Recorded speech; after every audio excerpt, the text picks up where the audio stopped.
Who's winning in the transfer portal, and is winning in the portal always a good thing?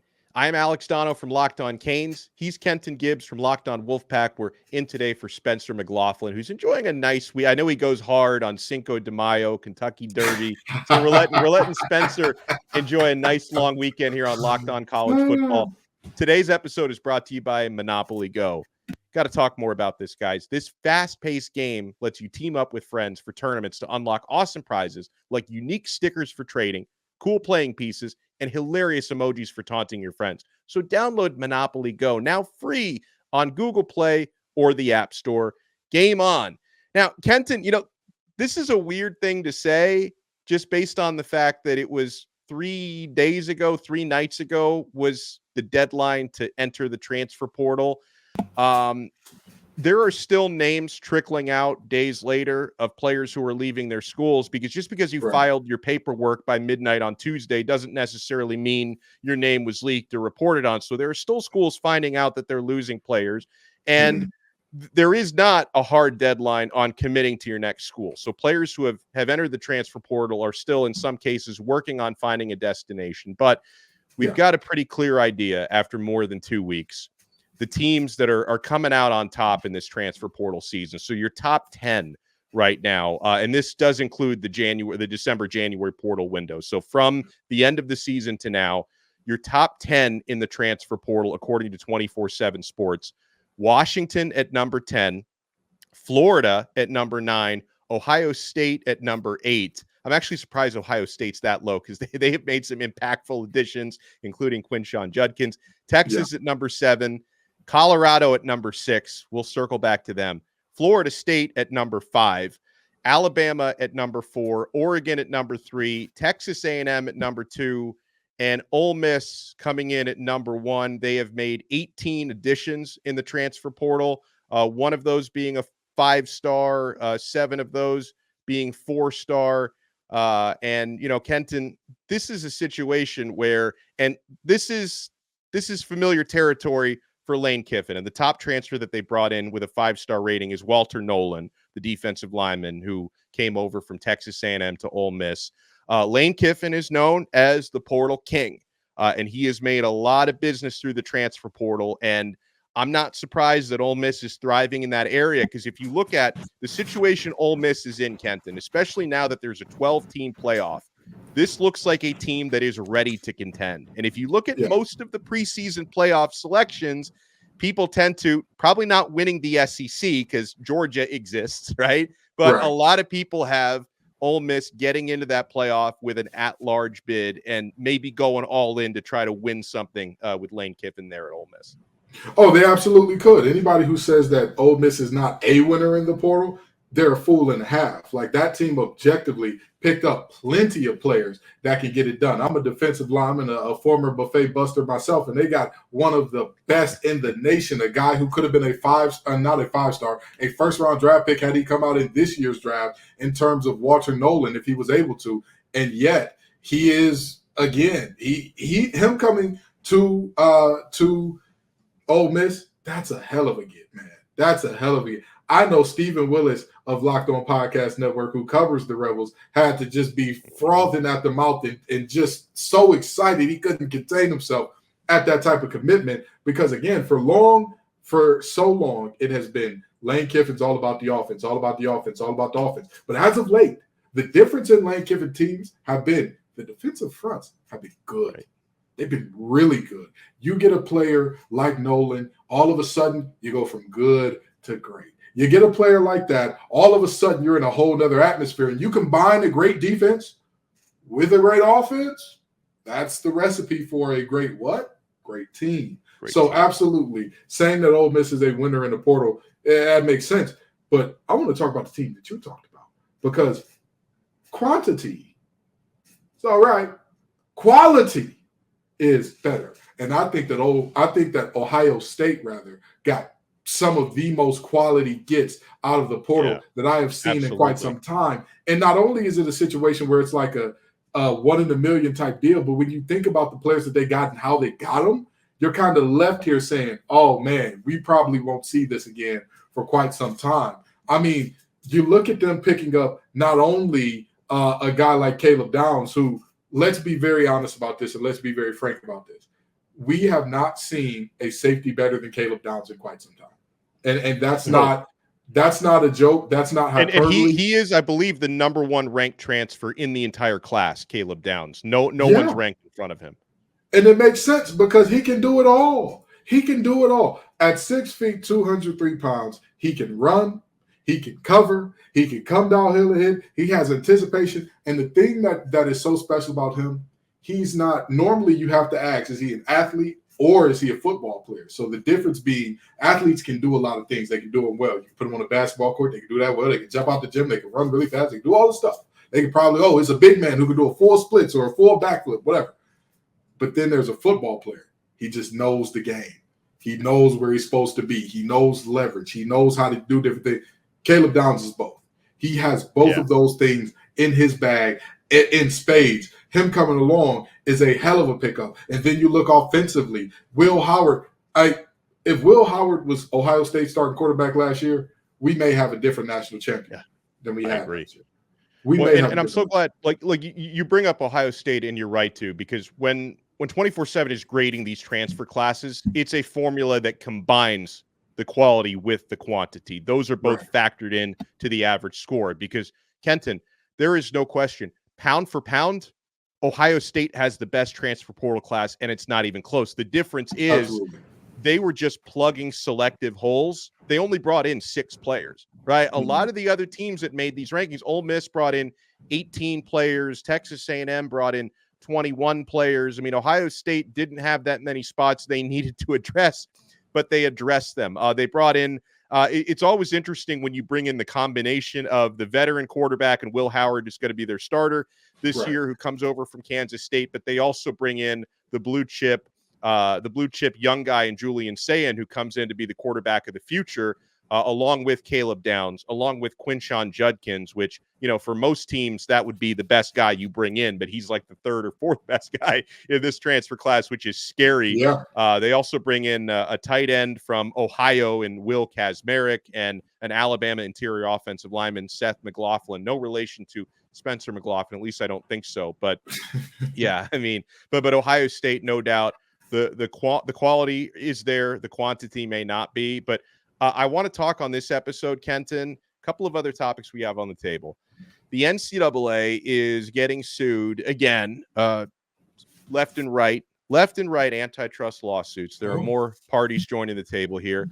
And sticking with the transfer portal tip, there are definitely clear winners here, but over recruiting through the transfer portal, how big of a worry can that be? You want to keep it locked right here. We're only getting started on this brand new episode of Locked On College Football. Passion, drive, and patience. The formula for winning championships is also what keeps your ride or die alive. eBay Motors has everything you need to maintain your vehicle and level it up to peak performance. Superchargers, roof racks, exhaust kits, LED headlights, and more. Whether you're into speed, power, or style, eBay Motors has you covered. With over 122 million parts for your number one ride or die, you will always find exactly what you're looking for. And with eBay Guaranteed Fit, your part is guaranteed to fit your ride every time, or your money back. Because with eBay Motors, you're burning rubber, not cash. With all the parts you need at the prices you want, it's easy to make your car the MVP and bring home huge wins. Keep your ride or die alive at ebaymotors.com. Eligible items only. Exclusions apply. eBay Guaranteed Fit is only available to U.S. customers. Thank you so much for making Locked On College Football your first listen and your first watch today. Are you watching Fox Sports or ESPN on your TV all day? You have to turn down the volume with all that shouting? Make the switch to Locked On Sports today, a free 24/7 sports streaming channel programmed for you every day to bring you the biggest stories without all the screaming. Locked On Sports Today brings you can't-miss analysis, opinions, and news, streaming 24/7 on YouTube or the free Amazon Fire TV Channels app. Part of the Locked On Podcast Network, your team every day. Alex Donno from Locked On Canes, Kenton Gibbs from Locked On Wolfpack. So, Kenton, other teams that are in that top 10 for transfer portal classes. Texas A&M, I think I mistakenly said they brought in 21. They brought in 27 new players, but part of that is understandable. You got a new head coach, right? There's a lot of turnover going outwards when your head coach gets fired. Mike Elko comes in. You need to replace those players. You want to bring in some guys you're comfortable with who run your systems and all that. So, I can give you a little bit of a pass when you have a ton of transfers, when you have a new head coach. That's just the reality of college football. And they did get a lot of quality to go along with their quantity, but a lot of turnover. Absolutely. Okay. Colorado Buffaloes, 35 new players. And that's actually a slow transfer portal for them, because last year at this time, didn't they have about like 70 new players? Yeah. I believe they picked up, what was it, 53? Was it the total number from last year? So it was something ridiculous. Yeah.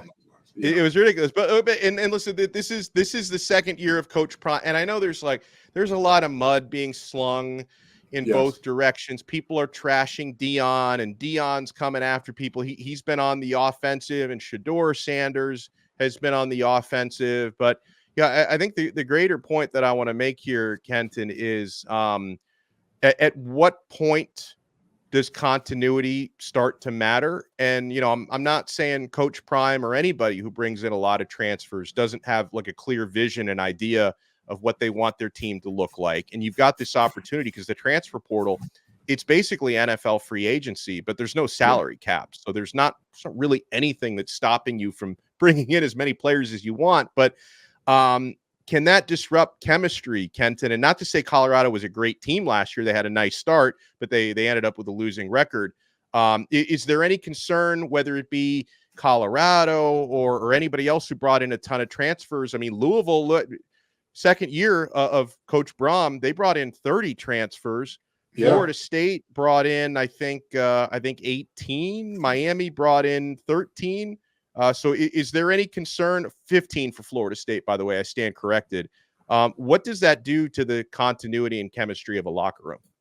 So from a continuity and chemistry standpoint, it's absolutely disruptive if you don't already have an established culture. And I don't think that Deion and company have an established culture at Colorado to do that. If this was Nick Saban bringing in this many guys, you would trust it. Not only because he's won championships, but also because there was an identity and there was a culture that was established. If this is any, we're talking about Kirk Ferentz up at Iowa doing this, you're looking at a very different thing, because Iowa has a defined culture that you look at and you say, this is who they are, this is what they do, how they do it. So I think that it's a little bit different for Deion because of that. But I do want to push back against one thing you said. The idea that going into the portal too much says that you don't have an identity, or not that you don't have an identity, you don't have a clear direction where you're going. I want to make a point to you right now, okay?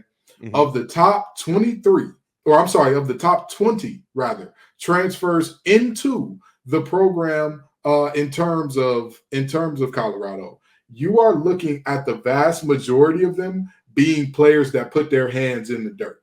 That's just a factual statement, right? Because they said last year, we are close, but we're about 8-9 dogs in the trenches, in particular, away. Yep. And so you're not surprised when you see them go get a Sam Okunlola from Pitt, one of the better edge rushers that you're going to see. You're not surprised seeing them get a Quincy Wiggins from LSU. You're not surprised seeing them get a BJ Green from Arizona State, because, again, these are guys who – up and down the board, you see lots and lots and lots of interior and exterior buffet busters, because that's what they needed. And also, I want to push back against people saying, oh, Deion's going to leave after his son is gone, because one of the transfers they brought in was a quarterback of the future.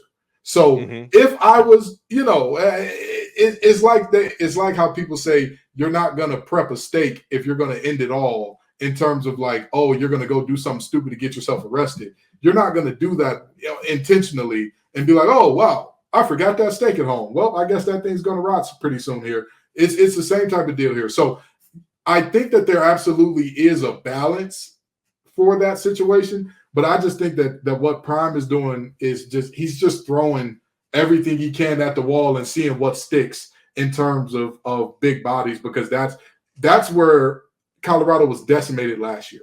They got the wheels whooped off them against Oregon, not because their skill positions were beat by that much. In the trenches, they could not keep up at all. Skill position-wise, it was slightly a mismatch in Oregon's favor. In the trenches, it wasn't close. They couldn't get No. pressure on Oregon's quarterback. They could not come close to Bo Nix, and they could not protect Shador to save their lives. So, Yeah. them going out and getting all those big bodies ain't surprising. And I do think it's a generalization, but I think continuity at quarterback helps you really keep your culture when you bring in a lot of new players, and having Right. Shador still there as the leader. And I could say the same thing going back to Ole Miss. I mean, having Jackson Dart and Dart and Shador are two of the guys with pretty decent odds to win the Heisman next year.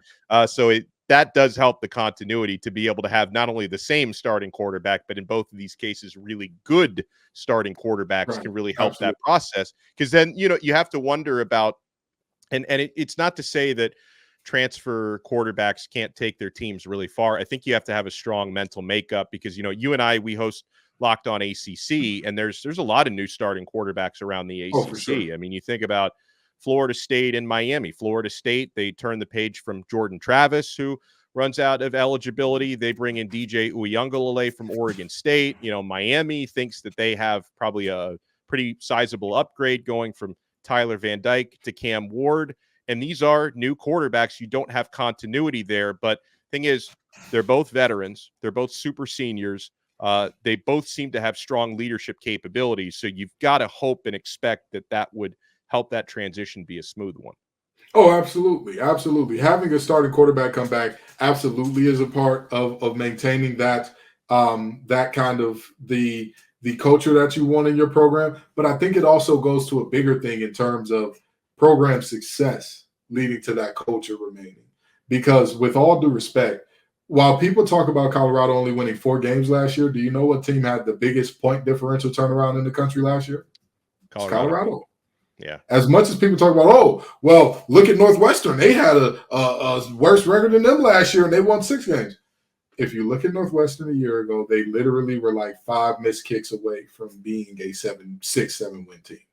That's just the reality. They were, and of course I'm exaggerating. There were many games that were a touchdown or so apart, but that's one play difference.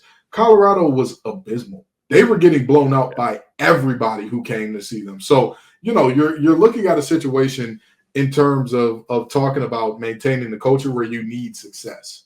And that success, you talk about Jackson Dart, Ole Miss has not had a playoff level of success, but they have been more successful than we traditionally remember Ole Miss ever since, Eli days or something like that. You don't really think of them as a team that is as successful as they are right now. So it's easy to, again, when you are going in the right direction, you're going in the right direction. I know that sounds stupid and lazy, but it's truly, it's that way for a reason. When you're going in that direction, it's easy to bring people in and bring them to your culture, as opposed to a team where it's like the coach is just desperate and grabbing anybody because he's trying to muster up a bowl win to save his job. And it's like, we actually don't have a direction. We're just trying to do anything we can.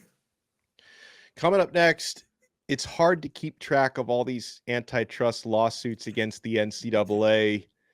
Are they going to be able to sustain this and evolve accordingly? Alex Donno and Kenton Gibbs with you in for Spencer McLaughlin.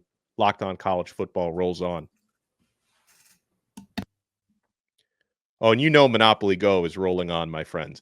I have become quite addicted to this app. It's hard to put it down because I love trolling my friends on there, but I also like teaming up with friends for timed tournaments on Monopoly Go. You work together to build up each other's boards. The more you win together, the more awesome prizes you unlock, and there's so much to get. Unique stickers you can trade with friends to complete albums for big prizes. Cool new playing pieces to travel the boards with. Hilarious emojis for taunting friends when you smash their buildings or heist their vaults. Plus, Monopoly Go feels new and exciting every day with constantly changing tournaments and challenges. A ton include their own unique mini games like digging for treasure or a robot pachinko machine. And there's always new timed events that help you win big, like massive multipliers for everything you win or rent frenzies. There's always something fun to discover in Monopoly Go. So get off the bench and go download it now on Google Play for free, by the way, on Google Play or the App Store. It's game on with Monopoly Go. Thank you so much for making this episode of Locked On College Football your first listen and your first watch today. We're available free wherever you get your podcasts. We're free on YouTube. We're part of the Locked On Podcast Network. Your team every day. So, Kenton, the states of Florida, state of New York, and the District of Columbia per Reuters, have joined a lawsuit first brought by other states that challenged an NCAA rule barring third-party marketing deals for prospective student athletes. The states, teaming up with the original plaintiffs, Tennessee and Virginia, filed an amended lawsuit on Wednesday in the U.S. District Court for the Eastern District of Tennessee. They accused the NCAA of violating U.S. antitrust law by prohibiting students who are still in the midst of recruitment from negotiating deals with third parties such as alumni and business collectives for the commercial use of their name, image, and likeness. So, man, Kenton, this is one of those issues where, first of all, the NCAA, they're either going to lose this case or they're just going to officially change their rules to say we no longer restrict NIL to post-recruitment, right? Because we've seen them evolve and change their rules to avoid antitrust lawsuits before. So that's the likely outcome here. But this is such a compelling issue for me as both a sports fan and an American, okay? Because if you really look at the free market, right, how can you say to prospective student athletes, if you're going to be able to make money, which I think is absolutely fair, through your name, image, and likeness, because I think you're denying someone a basic freedom if you don't allow them to profit off of that, right?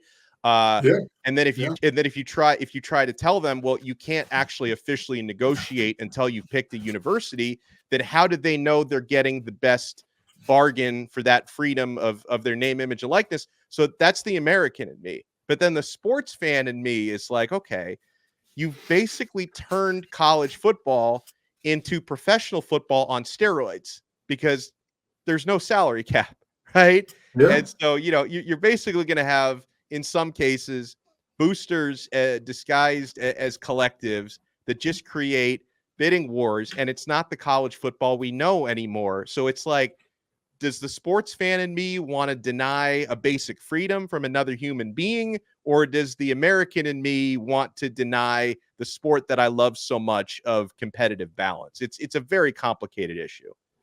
Well, for me, it's fairly simple because the former student athlete in me goes back and says, "Get paid, young brother, get paid." In the words of Young Dolph, yeah, which is the right answer. I think that's the right answer here. It is.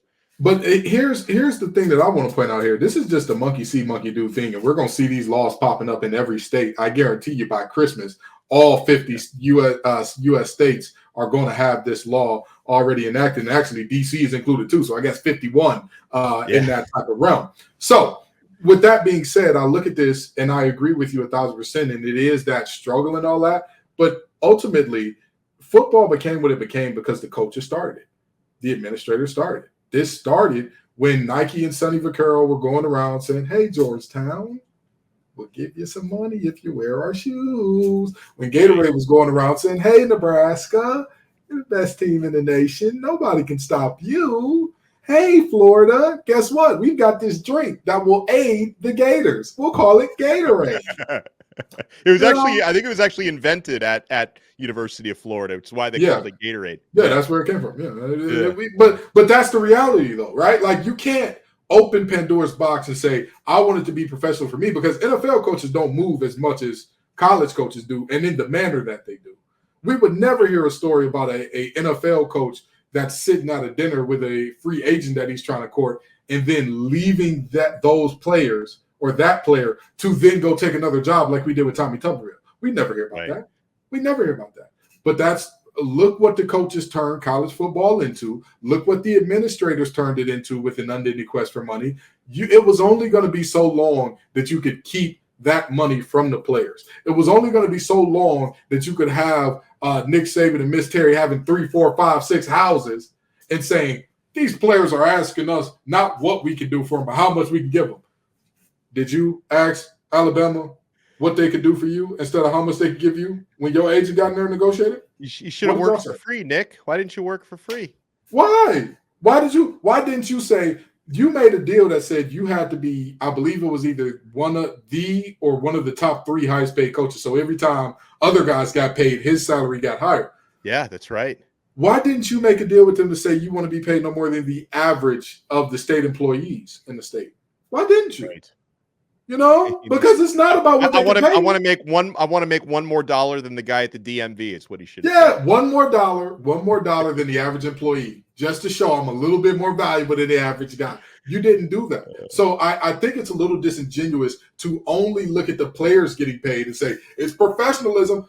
Was it not professionalism when Tostitos started sponsoring bowls? Was it not professionalism when Allstate came in and started? When Vizio came in? When Capital One came in? When Discover came in? I'm wearing a Capital One. I'm wearing a Capital One Orange Bowl shirt right now. Exactly. And that's no disrespect to Donno. You know I love your brother. You know you my brother from another mother. But it's the reality of it's not fair to only scream. And this is something that I've had such a big gripe with because I've only seen fans scream professionalism at these athletes, professionalism at players who skip bowl games. But we say nothing about professionalism at coaches who skip bowl games, which has been happening much longer than players have been skipping bowl games. We've not screamed professionalism at coaches who have negotiated every single dime that they could, who have basically extorted universities and said, hey, I don't even want to go to this place, but they're offering me $6 million a year. Y'all are paying me $5 million a year. Now, we can meet in the middle at about 5.8. 5.8 isn't the middle. I think it is, though, and you're going to want to pay it to keep me from going to Old Rocky Top, right?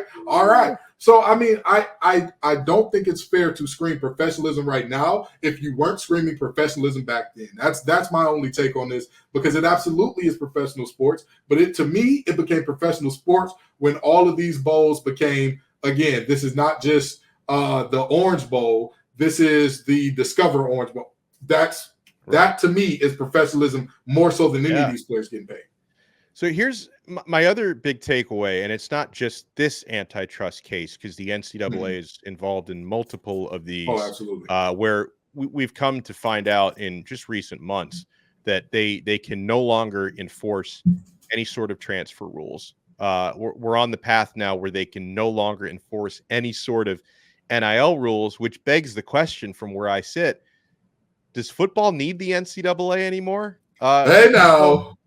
Honestly, I think from a football, all they're doing is taking a cut of the revenue for not actually doing anything at this point. Yeah. So, like maybe like the NCAA could still obviously exist, and I'm sure that the administrators of the NCAA would not be too happy if they only existed to regulate non-revenue sports, which I think is you still need a governing body like that. They keep basketball non-revenue too. Sports. They keep basketball. Over there. Basketball generated. I don't know if basketball needs them either. Honestly, I'm trying to help them out, Donno. I'm trying to make the NCAA feel relevant. You're negotiating. Like you can keep basketball if you just let football go. And women's basketball. Y'all got to let women's basketball come into the singularity. Oh no, too. for sure. I include that in that'll include under the basketball umbrella. But it's like, why does football need them anymore? Like honestly, I agree. Like they can't. Like all that they do is like they try to punish you for stuff, but they can't. They launch these investigations that they can't enforce. I'm sure they're wasting a ton of money launching these investigations. Oh, absolutely. All they're doing is providing just unnecessary distractions and hassles. Like, and obviously, I guess because they're not every football program is revenue generating when you talk about Group of Five and stuff. But as far as the Power Four goes, like they could break away so easily and not miss the NCAA whatsoever. And so the NCAA, in terms of football, is and let's just be very clear about this. And I'm gonna be nasty with it because we need to be a little nasty with it today. You got to be crude to be kind in the right measure, right? And so we're gonna be a little crude to be kind today. The reality is, if it wasn't for the Power Four TV deals, I really believe we'd already be at the singularity. I like the thing where college football goes to be a separate thing because unless you're talking about FCS, Division II, Division III football, the NCAA keeps getting its behind whooped in court. Every single time they try to enforce a new rule, it just gets broken apart. And then it gets broken apart in that case, and then the new state jumps in and says, oh, we want to make a rule for that. Because you think about what was happening with Tennessee a few months ago. Yeah. They tried to throw all these violations at Tennessee, and then Tennessee's just like, hold on, we're going to have our attorney general sue you, and we're not going to serve any of these punishments that you let. Yeah, but that's the reality of why I say the Power Four. If it wasn't for their TV contracts as they exist, they probably would already agree. They would probably already sit down in the room and say, listen, we don't need the NCAA anymore. Let's go ahead and, what's the word I'm looking for? Secede from the NCAA And I know that that's a touchy subject right now. You know, you can't say secession too lightly now, but very seriously, they'd secede from the NCAA and just say, listen, what do we need here? What are we doing here? Let's come up with our own charters, our own bylaws, our own rules that make the most sense to us, that feel the most natural and intuitive to us, and we'll tighten it where we need to. We'll loosen it where we need to, but this is the first iteration because you're absolutely right. Football is making its own money. It's doing its own thing. And the biggest problem, like you said, the NCAA is getting a cut. It's like what 2 Chainz said in the song Uncle Sam. Uncle Sam taking grams out the bag, but he ain't have to be on the corner and dealing with the extras that go with it. And in this situation, the NCAA is taking grams out the bag, but they don't have to do any of the other stuff that the universities are doing. They don't have to go through any of the negotiations or any of the lawsuits that the conferences are going through, like the ACC is right now, and like multiple other conferences have experienced in terms of the Pac-12 dissolving overnight. They don't have to go through that, but they're guaranteed to cut out the pie. You could be looking at some teams that are like, you know what? Nah, we ain't doing this no more. Y'all got to go. Yeah, I get it. Well, I always have a great time with Kenton Gibbs from Locked On Wolfpack. I am Alex Donno from Locked On Canes. Spencer will be back in the hot seat on Monday. He will talk to you then on another episode of Locked On College Football.